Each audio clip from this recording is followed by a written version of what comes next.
Здравствуйте, уважаемые граждане Кыргызской Республики. Доброго вам всем вечера.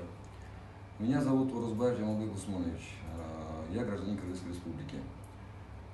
Неделю назад я по Фейсбуку, по Инстаграму отправлял видеообращение нашему сегодняшнему исполняющему обязанности и премьер-министру Садыру Нуркожоевичу.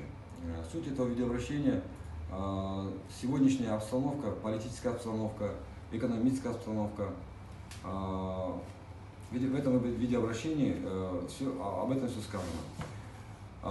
Я хотел встретиться, буквально вчера или позавчера я ездил в правительство, встретиться с Садыром Нуркожоевичем о проекте реализации 4 пунктов, которые на сегодняшний день тормозят на сегодняшнюю экономику Кыргызстана.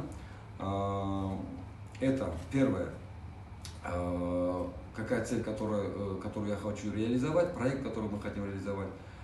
Это погашение внутреннего долга, это кредиты, которые были взяты народом у Национального банка, у коммерческих банков, именно в СОМах. Это за 30 лет очень много было взято кредитов. Это первое, что я хочу решить, если стану президентом.